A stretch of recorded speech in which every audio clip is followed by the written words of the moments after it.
It's my great honor, got a chance to talk with you about China foreign policy, especially in my term, how to promote an upgrade version of China foreign policy.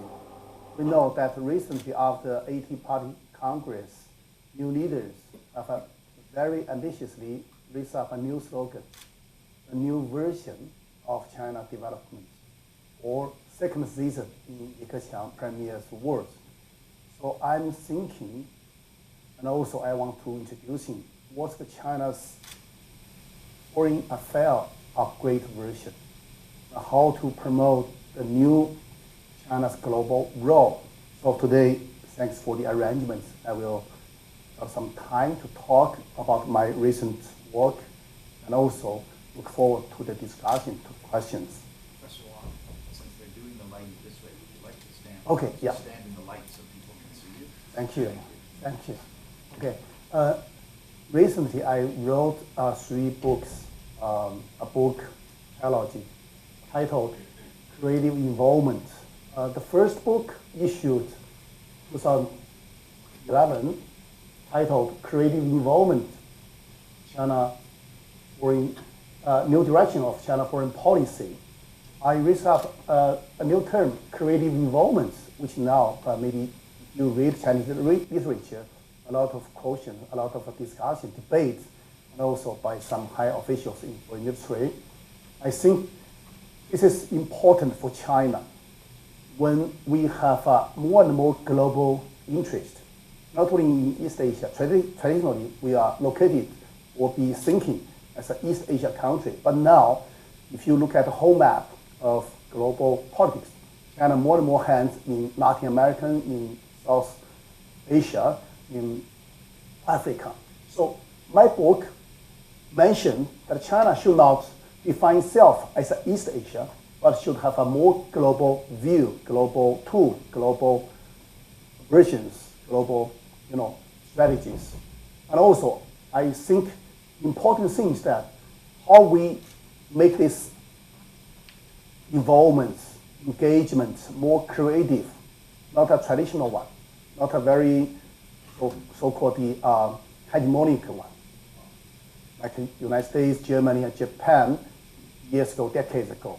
So for China, we need to have some new thinking, new doctrine of foreign policy. So the first book mentioned the term, try to define the new terminology. The second one just issued 2 months ago, titled Creative Involvement, Evolution of China's Global Role. I try to, this book, emphasis what's the strength, what's the weakness, and how we make ourselves more reachable, not only isolated as an economic jet, but should have a more public affairs role, more security contribution to the global governance as well as the regional conflict solutions. Especially in my book, I mentioned the European Union as a special sample. Give us a lot of lessons. Recently, I gave ambassadors of foreign ministry in China to introducing European Union as a whole body, how it's played as a regional power. Though the military one, economic one, compared to China, compared to the United States, some shrinking. But in Europe, EU continuing as a regional power, very, very influential, not only in the Europe, but also as a body, as a special, sources to encourage other regions to play as an important role. And also in not only this, the military one, but also civilian one, European as a power have a lot of influence, which right need for China. I think for China now, it's a hard power, especially military, economic, trade area, you see fast growing. But other aspects, societal aspects, security aspects, civilian contribution, regional integration are major lackings of China as a global role. And the third one of my book now is writing. I hope if everything smoothly will finish in the end of next year. Creating involvement, the domestic basis for a new foreign policy. In this book, I try to engage some research group in foreign ministry to study what's our new basis of social basis for the new version of creating involvement in the world. I think the new version of China's upgrade foreign policy very much need the societal participation, very much need the domestic political reform, make China not only have a great hands of government, of state, but also have some societal, provincial, local, company, and people, personal contribution. So my conclusion, this book basically, is that the political will, a new political will, and a new atmosphere for the further reform is very important for new China foreign policy. Why I wrote this 3 book? I think in recent 2 or 3 years, especially if I think it's right, after Beijing Olympic Games, in Chinese IR circle and a foreign affairs study circle, there is a great controversial debate. Is China's new identity now is appealed? Whether China is a continually socialist country or developing country or global power or emerging power, there are so many different definitions, different thinking, different suggestions, different recommendations. So in my book, I try to compare current leader with previous ones. I found out that current leader really has some important features different from previous one. If you see Chairman Mao's era, from 49 to 78, there are 3 decades.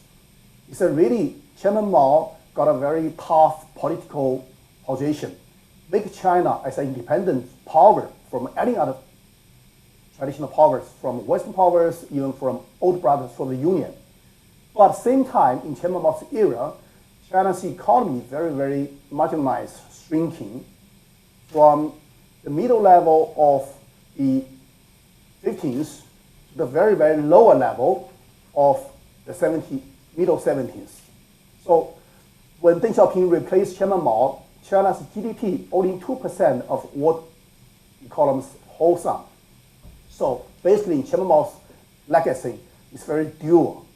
One hand, got a very tough, independent political stature.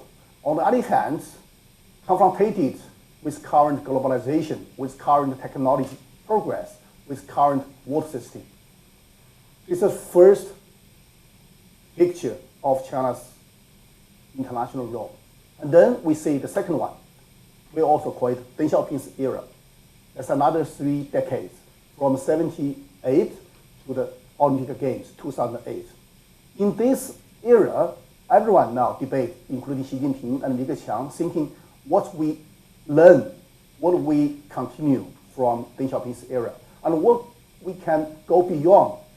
So my conclusion is that Deng Xiaoping's biggest contribution or achievement is to make China economically from marginal size, from very, very shrinking, decline stature, to a very vigorous, very, very economic booming, very, very fast growing body. From very developing, poor developing country, backward one, to now as a very, very centralized, very, very influential engine of the world economy. So this is biggest contribution of Deng Xiaoping's era to the world.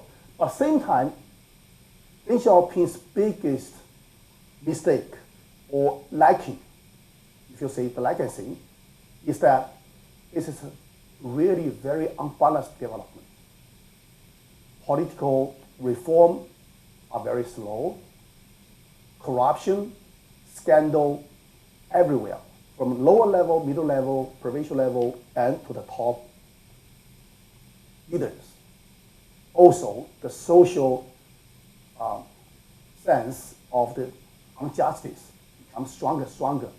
And also, maybe you are not very familiar, but in recent years, I went to Xinjiang, Tibet, and some western part provinces. I found very serious situation, the gap between different ethnic groups, economic, education, medical, infrastructure, every aspect you see the poorness, the backward, so many dirty things in minority areas. But don't forget, when I was the age like yours, in the middle school or in the earlier college, the Xinjiang and Tibet is the first class of wages in China. I know in that era, Shanghai, Guangdong, and Beijing is not very attractive compared to these western provinces. But now, totally upset. In west part, compared with the advanced coast area, it's really very hopeless. It's very slow. Slow down. That's make so many turmoil, make a political, some will of separatism, and so many things. That's why 2 weeks ago, Xi Jinping and some high officials, foreign ministry, go to Central Asia, Kazakhstan, Kyrgyzstan, Uzbekistan, so on and so forth. I give a lot of aid to these countries. Because why? Not only for the gasoline, for the energy, but also Chinese leaders hope have some trade-off, have some special, exchanges. We give you a lot of aid, and then these countries, Central Asia, please don't permit these kind of separatist agencies, bureaus, live there, and legitimacy there. So anyway, my point is that Deng Xiaoping's era is a very complex legacy give us. On the one hand, economic booming, especially whole national, lived very greatly, growth. But on the other hand, it's really unbalanced. Economic, very fast. Other aspects, political, ethnic groups, area, education, social gaps, became serious. And now, from 2008, we see a new entry of a new history for China's global role. Why we think 2008? I think not only that single year, but these 5 years, we see a period, short period, 5 years, but this is a very symbolic period for China's rising as a global power from regional one. You see this year's Beijing Olympic Games held in Beijing, and the GDP becomes second largest of the world, and also military spending just behind the United States, also second one. 10 years ago is a fifth, but now the second largest in the world. I predict 5 years later, we will wholesome of the military spending and the whole Asia, including Japan, Korea, 2 Koreas, and other countries. So grow very fast.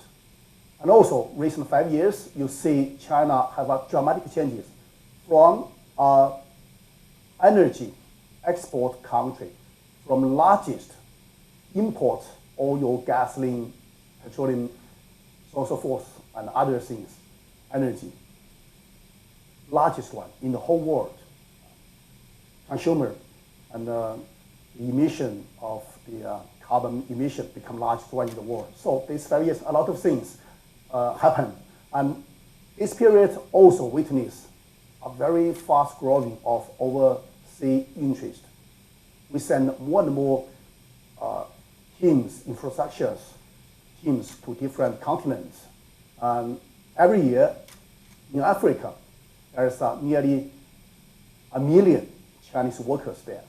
And now we have a largest consumer overseas. I mean, as a tourist, 2012, China beyond the United States as number 1 in the overseas tourist consumer, more than 100 billion US dollar. And finally, I think very important, new leader as Xi Jinping, maybe you also know Li Keqiang, are the first post-49 leader previously, Chairman Mao, Zhou Enlai, Deng Xiaoping, Jiang Zemin, Hu Jintao, Wen Jiabao, they are born before 49. But these leaders have some new features. They have a less historical burden, at least less memory. They have promoted in the reform opening up era. You look at the style of Xi Jinping and Li Keqiang and many others. They really learn, they really feel happy, they're really beneficial from reform period. So basically, they are very for the reform. And last but not least, they really have a great ambitions. Like Xi Jinping, Li Keqiang recently repeatedly mentioned, in our age, in our generation, we have a very mission of China's global dream to be performed. Of course, they are very debatable, very controversial. What's dream? What's China's dream? What is relations, linkages between Chinese dream and a global dream, United States, American dream, or Japanese dream, or many other dreams. But anyway, you see in this generation of political leaders, they really have a very global ambitions. I think it's very symbolic. This is the first post-49 generation. So this three generation emphasis for the new leader, they're really different from before. Many opportunities, many new chances. For instance, I mentioned especially, please pay attention to these figures I selected. In Chairman Mao's era, before he died, we only 2% of global GDP, but now 40%. And according to my colleague Lin Yifu's study, in the 2020, China will, it's very likely, 20% of the whole world GDP, and become high level of global century club. You see, in the early Deng Xiaoping's year, we Chinese only have 1/3 of African living level, 1/3 of the African GDP and living level. But now, recently I went to 8 African countries. I find in the whole picture, China is much beyond, higher than the whole African continent. So this is great contribution. Relief from the poverty. China do a great contribution and will continue as a great engine for the global, this kind of courses. And also, if you see the trade between countries, between continents, 5 years ago, United States, Japan, Germany were respectively the major leading partners of the world bodies, major countries. But now, China, among 84, according to UN's statistics,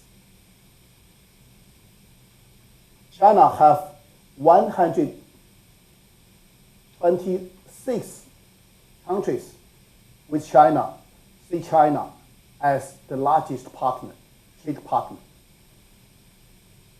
So China is the biggest driving force of current global economy, global trade, especially in background of the world financial crisis. European Union, United States, Japan now have some weak position, but China grows so fast. China's foreign currency reserve occupy 1/3 almost of the world, awesome, and almost half of the BRIC countries, including emerging countries. So become the very leading role of the global economic recovery and the reconstruction of global financial system. And I remember 15 years ago when I was in Harvard University as a visiting scholar, I engaged some scholars there, try to compose a project supported by Ford Foundation, how China can get more engagement, more support, more technical suggestions from the world leading key organizations. Because there, we all know I'm very clear that China is a major receiver of global aid. 15 years ago in the 1997. But now China is the number 3 largest donor of UN system. Food, financial aid, and many funds, IMF, World Bank, so on and so forth. As I mentioned to you, recently I visited 8 African countries. I find out that recent years, China's infrastructure in the whole African continent, beyond the whole advanced countries combined the sum. Bridges, schools, medical hospitals, and infrastructure, so on and so forth. You see the great lead, great exchanges, China's economic elements in African continent. And also, China now become one of the largest contributor of UN peacekeeping operation. Number 1 largest number than any other permanent members. We have 22,000 Chinese uniforms go to different continents, more than 30 countries to have some UN duty, peacekeeping operation there. And so forth. And students, I see so many students, maybe some come from ASEAN countries, come from mainland China. 30 years ago, China is the least country send students go abroad and receive least students from abroad. David came to China in the 70s, became one of leading Chinese experts. But he knows so clear that how small number in his age went to China to learn in Peking University, in Beijing language universities. But now in my university, Peking University, there are 23,000 Korea students, a lot. One country from South Korea. And every year, there are 10 万 from South Korea. And now China occupies 1/7 of the whole students go to abroad, go to Harvard, go to Japan, go to Britain, go to Australia. So you can see how great changes. So that's why I said this is a great opportunity for China as a nation occupied 1/5 of the whole world population, began, enhance its ability, began to promote its economic-driven force, influence other continents, influence the whole world development. But I want to say, don't forget what's our shortcomings and weakness when we're talking some of our advantages. For the new leaders, political leaders, for military bosses, and for think tank leaders, it's very important to talk, to think, to deal with the new opportunity, new difficulties, new costs when China go to the global hill, go to highland. You find some new views which never seen before in the middle of the mountain, in the lower valley of the mountain. Never see. This is good. You can benefit a lot. But also, this is very bad in some way because you have to pay a lot cost. You have to learn something which as a global power, you have to be donate. You have to be committed. You have to be there off. For instance, I show some example, 3 typical ones.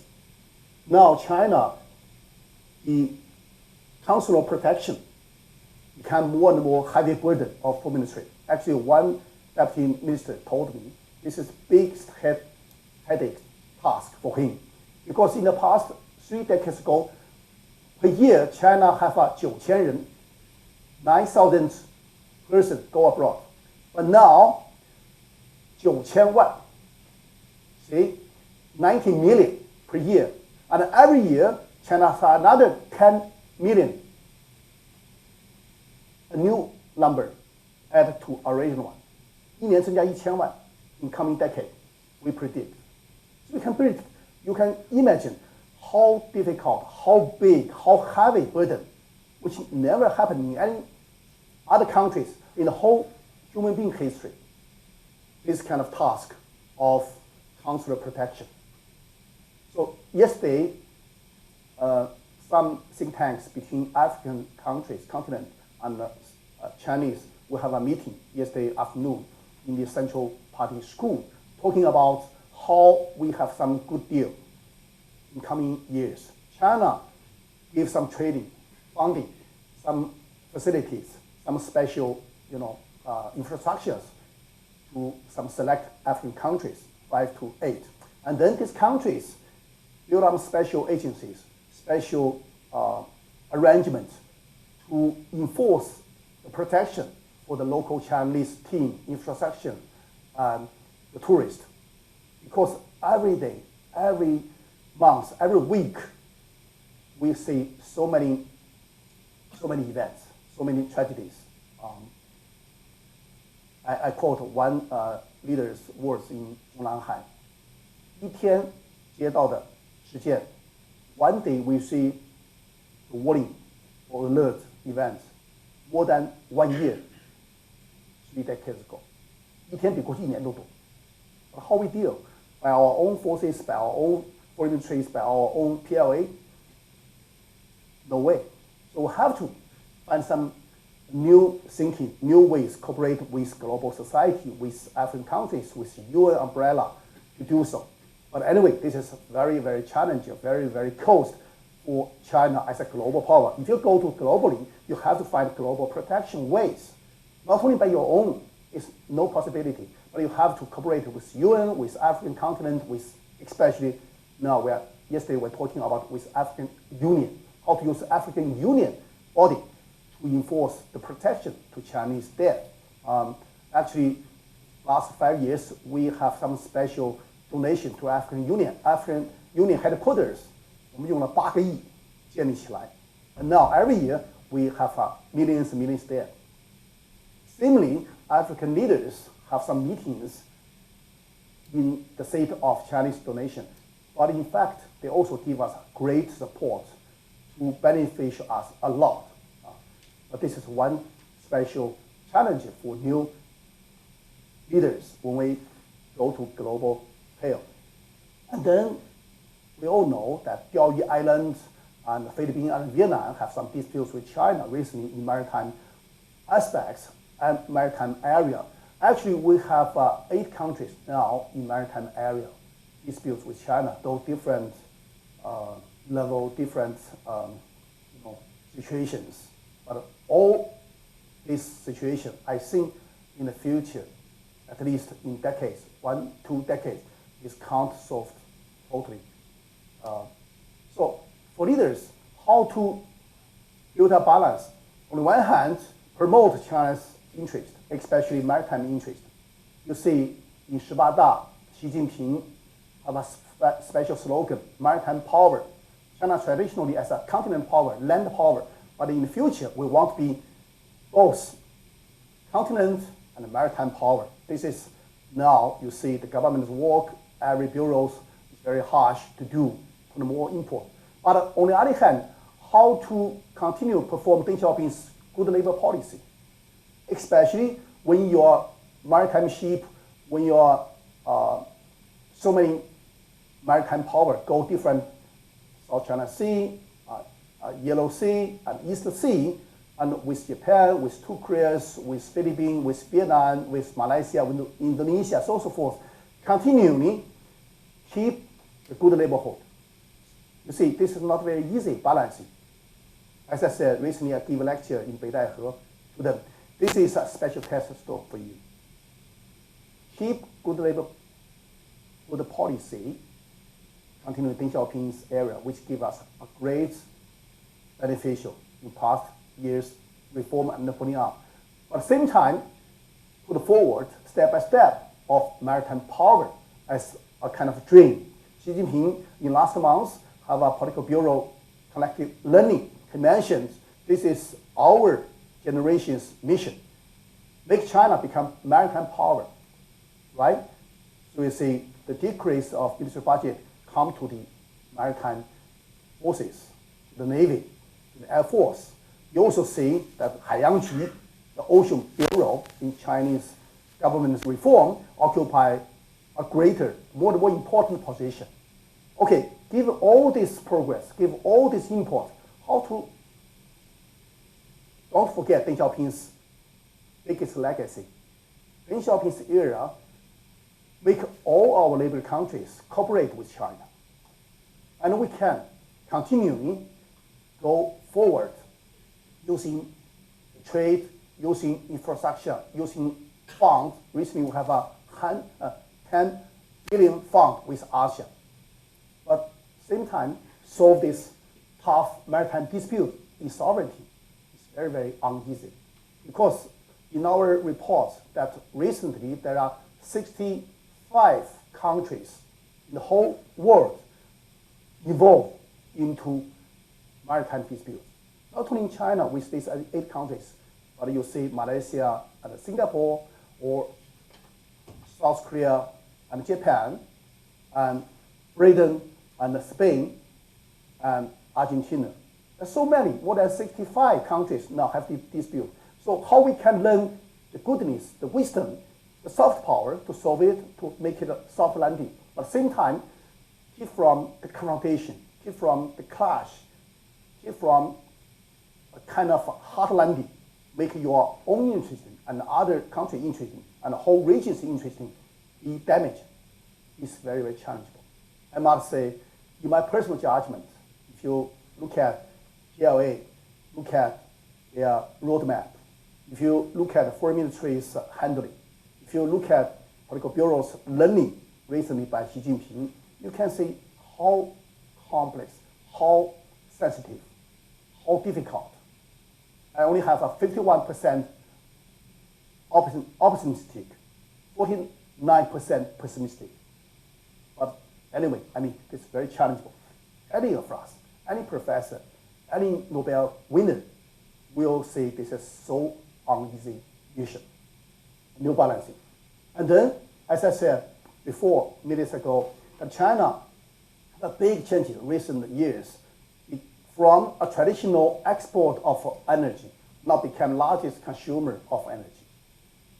So for our governments, for our society, how to guarantee the smooth transfer? See, China become the largest country, now export oil, gasoline, iron stones, and so many things. And then we export so many half products, so many other things to the world: food, clothing, sheep, and train, and glass, largest one in every items.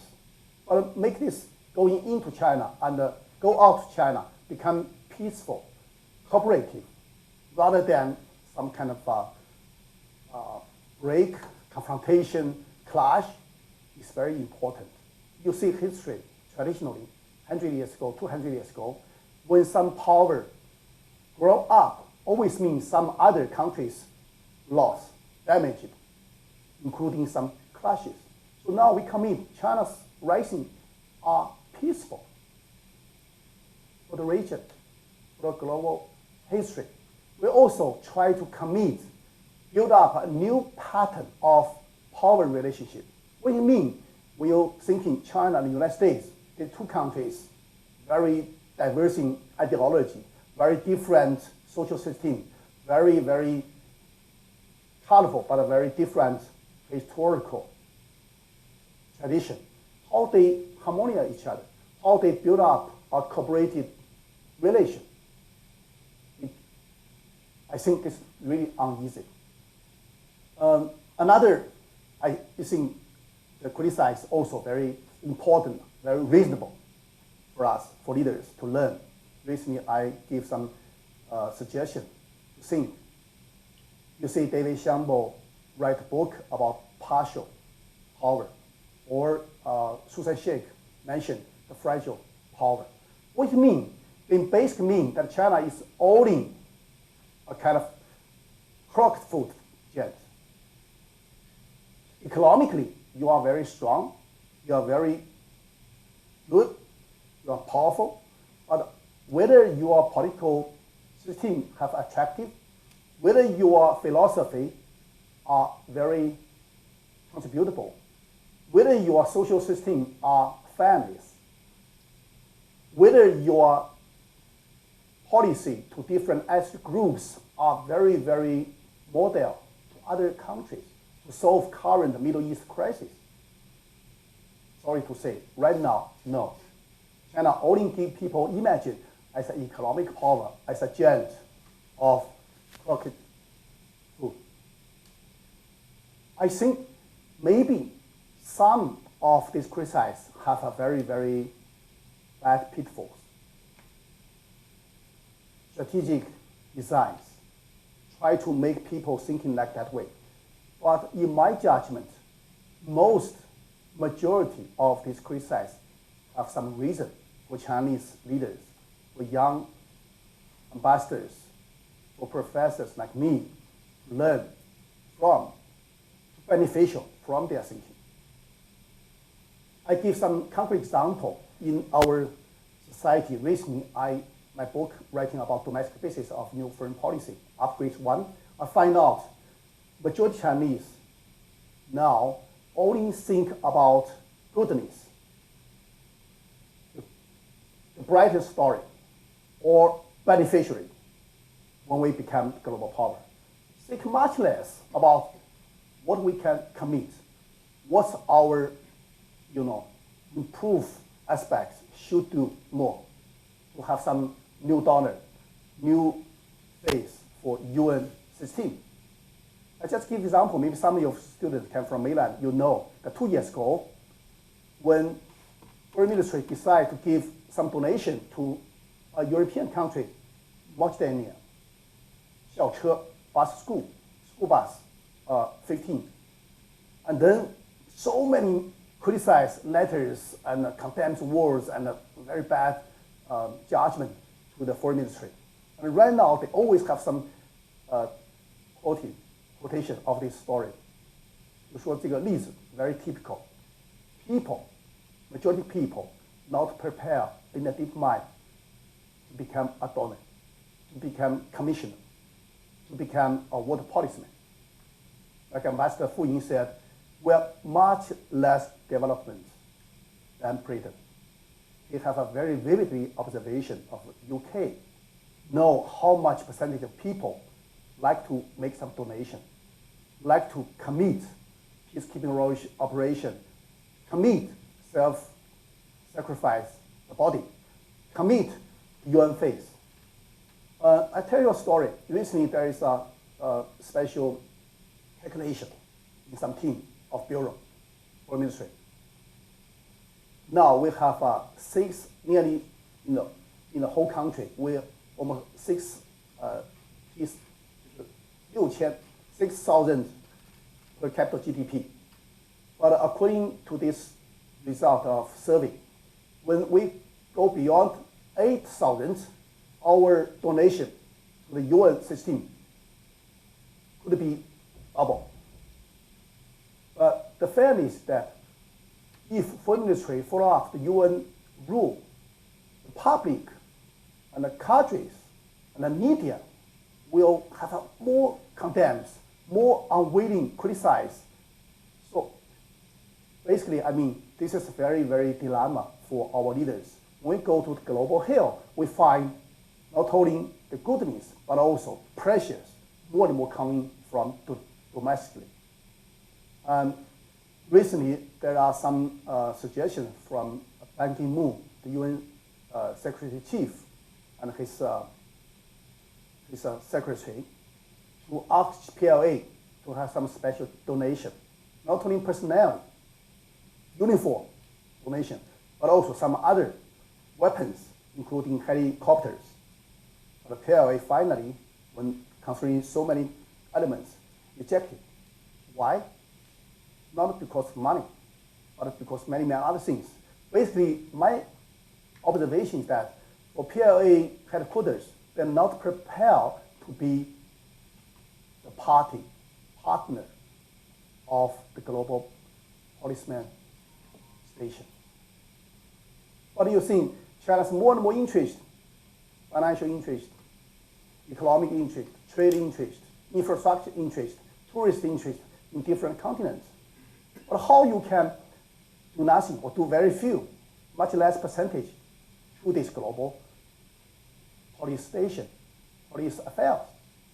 It's another kind of we call the not prepare the new burdens over public security goods supply, so on and so forth. That's why you see, if you keep close eyes on China's recent study, you know that we have a lot of debates about what kind of public goods China should and can supply, and what kind of strategic aims, assistance China should promote, so on and so forth. I think this is a very symbolic development for China's preparation for its debate, for its very controversial thing. Okay, I think time is too much because I want to stop and then ask questions and discuss with you. Finally, I want to say a few words about how to shape an upgrade version of foreign policies. For China, really, for our generation, for younger ones, we are now stand up in a new hill. We must prepare. We must do some preliminary discussion and services and workshops and some systematic designs. Recently, my observation, there are 4 subfields discussed very fiercely, very much. One field is how to go to the highland, to the new boundaries, militarily, diplomatically, and the societal development to this, including the deep sea to the ocean. As I mentioned, leaders already adapt some of the suggestions and have a new slogan, maritime power. And then we now have a great import in research and study fields about the Northern Pole. So in coming decades, you will see China more and more active in the Northern Pole area, including engagement with Iceland, with Norway, with Switzerland, with other Canadian. Recently in Beida, I have 4 discussion meetings with these Northern Pole countries' diplomats. Outer space, you know, 神州系列. There are great import, great achievements. Also cyber and financial fields. All these fields, you see, they're lacking the ready rule. All these fields demand very high-tech science technologies. And all these fields need very pre-action, very, very earlier design plans. So I think this is, for Chinese, we got a special chance. In Chinese, we call 弯道超车. I just don't know how to translate it into English. Basically mean, though you are not so advanced, but if you drive very skillfully, if you are designed very good, well, you will, in special turning area, go faster than traditional one. So this is a very important area recently Chinese circles discuss, including some bureaus projects focus on. And the second is also important for the upgrade Chinese foreign policy, or the, I call it creative moment. You see, traditionally, Chinese have a foreign policy philosophy we call non-intervention, right? Non-intervention basically means that every country's internal affairs decided by its own country, by its own people, by its own, not by US, not by China, not by Russia. Yes, we now still not abolish this doctrine. We think every country has its sovereign rights to decide its fate. But at the same time, given the fact that China is more and more interested in globally, we have to find out different levels, strategic platforms, strategic tools. You know that in recent years, we built up as the first one with US, with Russia, to influential strategic partnership. I think this is very important for Sino-US relation and China-Russian relation 我们叫压舱石 ，basically mean though this big ball have some danger, but due to this great contribution of strategic partners, make this boat smoothly go forward. So now we have 24 countries going into this map, this network, so-called strategic partnership, including last month when Xi Jinping go to Central Asia, as I mentioned, as a new step, build up this network of strategic partners. So this is also need China's foreign affairs doctrine, philosophy, do some revise, make it more reachable, make it more different levels, more flexible, basically. So this is also very important thought field. Recent discuss about how to shape a new version of foreign affairs when China become global role.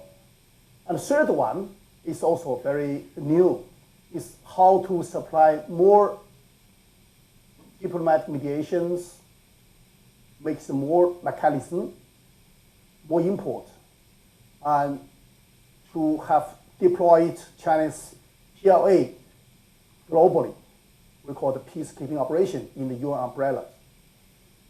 As I mentioned, African Union's headquarters as a very typical example in our stories, in our textbooks, in foreign ministries' stories, documents.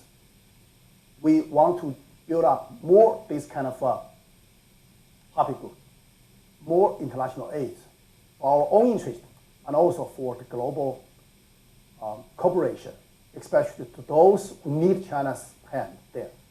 So this very important part of this new version, how to design this partnership. As I mentioned, 24 is not limitation. We want to build up more. Turkey, Indonesia, Ukraine, Argentina, Brazil, and recently Central Asia countries be included. Maybe in the future, you can see more and more. For instance, next one will be Nordic countries. 5 Nordic countries become our strategic partners, and with different meanings, different import, different goals. And finally, I think the new version is very important. That is domestic revisement, domestic new structures, reforms, including how to enhance the foreign personalities, his status, political status, and the import in the international affairs budget. I tell you the story. In this noon, in the lunch with some colleagues here, I mentioned, compared with other countries, China's import in foreign affairs is the lowest. The United States, then Japan, and India, and Britain. Say, for instance, American only 3亿人口, we have 13亿, but Americans' personality in the State Council triple than China. 15000人, we have only 65,000.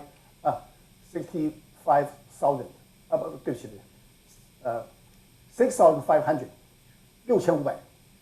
See, this is very needed for the further reform, for a new import. And also, we hope in the coming years, enhance the participation, promote the societal elements into the global affairs.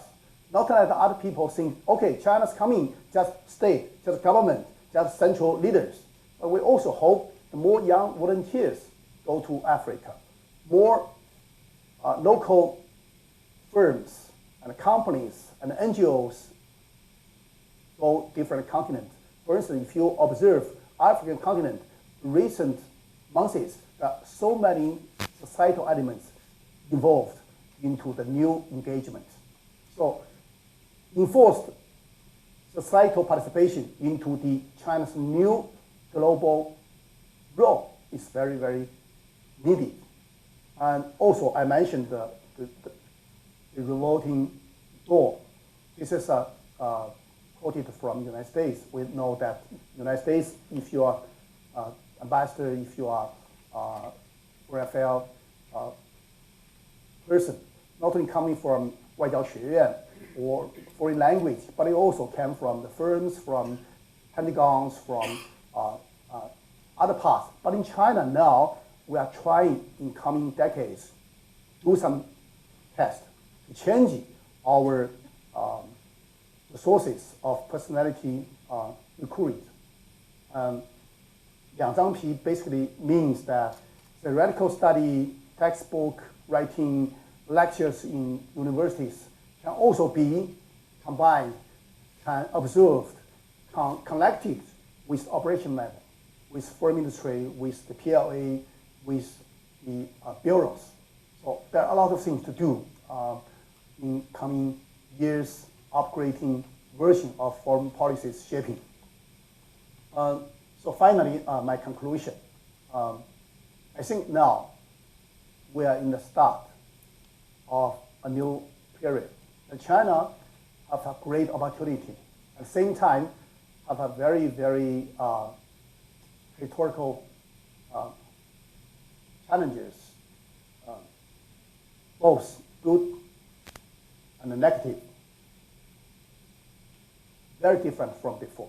From Chairman Mao's era, also big diverging from Deng Xiaoping's era. This must be reading, must be thinking, must do some adjustments in our domestic reform. As I said, second one, the new version creating involvements foreign policy very much need domestic reform, very need domestic political weighting, political innovation and new reforms, including foreign affairs itself, a lot of transformations. But I personally have cautious optimistic to Xi Jinping and Li Keqiang, to Wang Qishan. I think for them, they are achievements, they are great promotion, majorly coming from the reform period. So we hope in the future, in coming years, 5 years, even 10 years, we can got some big step forward. They have some, we can promote some structured reform. Domestic, you can say the landing system, register system, a new special zones in Pudong, in Shandong. But domestically, internationally, foreign affairs will also witness a new discussion, new preparation. I hope, including students here, professors here, we can be the part of the new China. We can be the part of this new story, more positively, more beneficially, not only to our own nation, our own Chinese, but also to the history of the world, to the new shape of world civilization. Okay, I stop here. Thank you.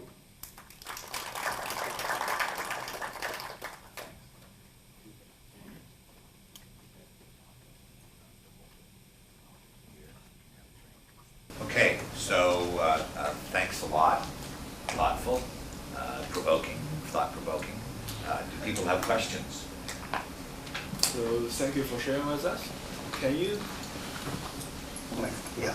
Thank you for sharing with us. Can you give us some more detailed examples on how to face those problems, especially like you just mentioned that Chinese people, they are not willing to or not prepared for giving too much donations to those foreign countries. So can you plot us with the paths to how to cope with this kind of problem? Okay, one thing is, of course, connected with the education. Now there are more and more discussing in our media, in our ADAS lecture, talking about this importance. I think for young generation, education is very important approach. Another one is very needed, that political will from top leaders, especially to those who are in the operational bureaus, know clearly about China's importance for more donor, more contribution. Actually, there are some debates. If you are observer of this debate, you know some new elements, new arguments grow up. But at the same time, still a lot of criticize, a lot of rejections. But something you just can't reject. For instance, China's growth, GDP, right? Whole sum and per capita. According to UN standard, if you are go from 6,000 to the 8,000, your donation must double. And then, whether you are like or dislike this money, this donation must be paid. And of course, I can imagine how fierce the debate at special timing. But after all, China's growth, China's donations, progress will be like that, step by step. Of course, I think this is also very important cope with the domestic atmosphere. If the domestic political reform can have some new leap forward, I really think this is very, very helpful for this discuss, for this kind of new mission as a global donation. If the domestic political reform stagnated, even worse, if, for instance, some clashes between different ethnic groups out of control, that's really very dangerous. People will too harsh to deal with some kind of crisis management. No waiting, no mindful, no enough input to the growing global role. So basically, I mean, the new global active role very much connected not only the personality of foreign bureaus, but also with the domestic political and social basis and the new atmosphere for the reform and opening up.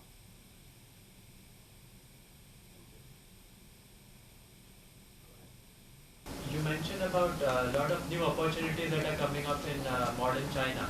So can you give some examples on how foreigners like us take advantage of such opportunities? Of course, I think China's growth is a great source of global relief of poverty, right? In some African countries, you see China's aid for the agriculture is very resultful. And as I said, China is a great engine to promote world trade. Now we replace the United States. Japan as the largest driving force of the global trade. We have 126 countries see China as the largest trade partners, right? This is a very great source of global trade growth, especially given the facts now global financial turmoil still there, still very influential, damaging a lot of economies. And China's continually growing, not only beneficial 13亿 1 billion Chinese, but also greatly promote other countries. But I also want to say this is not enough. In my personal view, we can do much better, much more. Not only economic engine, but also as a political, desire. For instance, UN Security Council reform. 2 years from now on, you will see a new round of UN reform when 2015 will be the 17th anniversary of United Nations. And I know clearly that many countries, India, Japan, Germany, Brazil, as well as other dozen big countries, want to do great changes of UN system, including Security Council reform. So how China play the role, not just keep quiet, say nothing, but we should and can have our own voice. Say, for instance, different from some countries which only have special purpose for its own. But we hope China's suggestion of revise of UN Security Council system can also beneficial as much as possible of world body, and so on and so forth. As I also said, we I guess in coming decade, China's sending of PLA uniform will double. This uniform not guarantee our own island, our own maritime border, coast area, but they are sent to East Timor, to Haiti, to Sudan, to help the local security situation, to help our security connection with this continent. It's also a great contribution. But as I said, I admit China now still a big room, large things we can do further. We can improve much. But when we commit the peaceful rising, harmonious world, don't just thinking about the empathy aspect, thinking about how to make it more, reachable, more operational. You can do a lot of things. That's why we are now trying to design a new version of upgrade foreign policy, including those we just mentioned. Yes. Thank you for your speech. First, I want to ask that in 2009, China's former Foreign Minister Tang Jiaquan emphasized that China should insist on its foreign policy about Taoguang Yanghui. Right. But now China has grown to an economic giant in the world. But I think China hasn't prepared enough for its global role in the global issues. That's true. But it's very urgent for the Chinese government to transit its role of the international image. And we all know that the more China involved in the global issues, and the more responsible China should take. So I don't know if it is a contradiction to the China's existing foreign policies. Right. And do you have any good suggestions for the Chinese creative involvement of the global issues? Okay, good question. Actually, recent debate on China's foreign affairs circle are just focusing what you just mentioned, this kind of issues such as non-intervention and low-profile Taoguang Yanghui, and sort of new doctrines we should shape, we should contribute, so on and so forth. In my book, Creative Involvement, the second one, especially discuss about how to make it more flexible of traditional non-intervention. Yes, we should not abolish totally, fully of traditional non-intervention policy because this is historical doctrine. Means that many developing countries, poor countries, backward countries, should decide its own fate, not handled, not manipulated by other countries, right? Whether you are so powerful, whatever you are so advanced, but you should not decide other nations' fate. This is original meaning. But at the same time, when we continue this kind of meaning, we should know it's not enough. We should make its boundaries more wide, more flexible. Give us room to respect other people's sovereign rights, at the same time guaranteeing our own interests and more global and regional governance, right? So in Chinese we call 不是废除，而是丰富、创新。So not only Taoguang Yanghui. By the way, if you keep close eyes on Chinese literature officially, foreign ministry or government party Congress, this word disappear. Taoguang Yanghui, now no mention, no more. Not abolish, as I said, but people said 继续谦虚谨慎，尊重他国, low profile in your deep mind, but in actions you should be more active. But this active not necessarily mean military clash, not battle forces, confrontation, but rather than mediation, flexible involvement, and more economic, social, security, multi-hand there. So I call very comprehensive packages, a new version. Traditional one, you can say a very thin, very single, very one just line. but now become more and more multiple levels, different directions, but it's handled, is designed in the grand picture. See, for younger generation of foreign policy analysis, we're facing a more complex, uncertain world. You must have a new doctrine, not only learn from traditional goodness of the doctrine, but also more things, more input, more preposition, but new levels, new strategic areas which can put your strength there, your influence and beneficial there. Yeah, thanks really for that, your talk. The scope and complexity of the problem, I hadn't seen it quite in that scale before.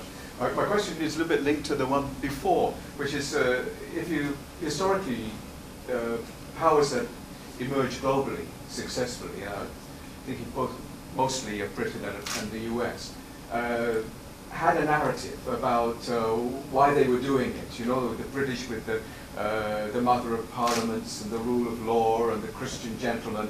However hypocritical and absurd it was felt, and it gave the rise a kind of momentum, and the US even more strongly, democracy and freedom. And so I think if China is to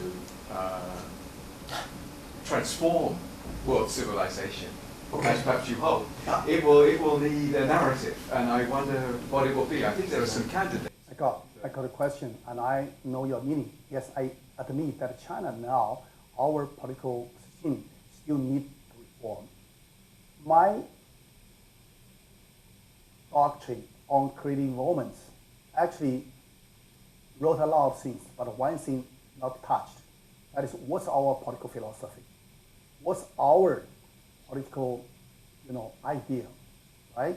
Compare with the world civilization, whether you admit 法治 rule of law, 你是否尊重人权 human rights, or the different ethnic groups, different religions can fairly coexisting, 宗教平等 non-discriminals.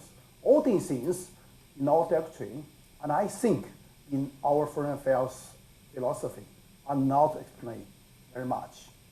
But you see Britain, you see United States, you see Canada, they have a new doctrine, some doctrine, about protection of the responsibility and other climate warming, so on and so forth. So I think my conclusion right now is that for China, not only play the more active role, but at the same time, we should rethinking, reflecting our own shortcoming, what we can revise or improve ourselves.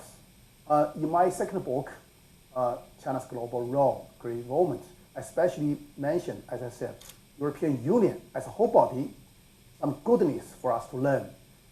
Say China is not a regional power. Though we are economic and military grow very fast. We are right now can't successfully engage Japan, Philippines, Vietnam, and many neighboring countries who have disputes with us in maritime area. But in Europe, you see, after Second World War, they commit all the countries not using military way to solve their disputes, right? That's make this area become a peaceful land. So this is very important. We call the regional power as a power should have. We also know clearly that China have not a normative and conceptual power.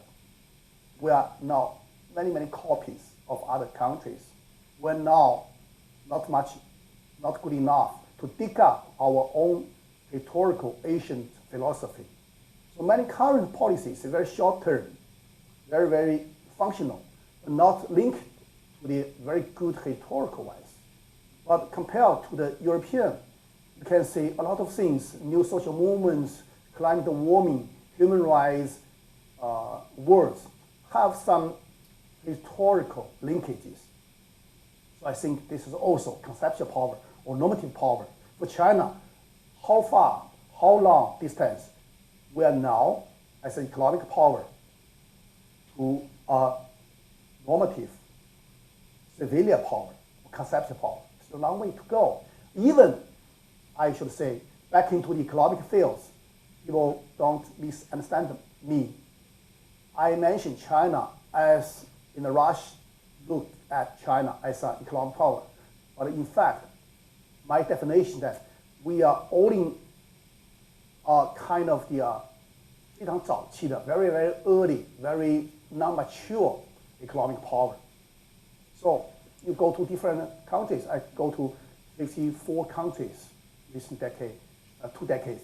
I find mainly we send the cheap products there, not high tech, not very civilian products there.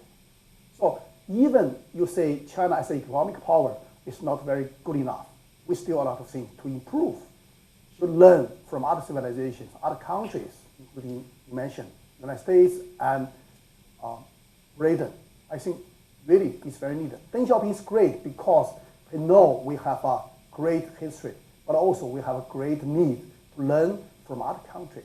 So in the future, we should continue this kind of Deng Xiaoping's legacy. Can I ask a question? Normally the chair starts with the questions, but everybody had questions, which is great. But I do have a question, and we're running out of time. You talk about the question of participation. One of the things you said that you think is very important is for Chinese citizens to be foreign policy to be more participatory, right? That's sort of part of the idea of political reform and have people involved. Well, what happens if it becomes more participatory and we see like on Weibo, where the voices that you hear are voices of extremism, voices of nationalism, voices that say, let's fight with Japan.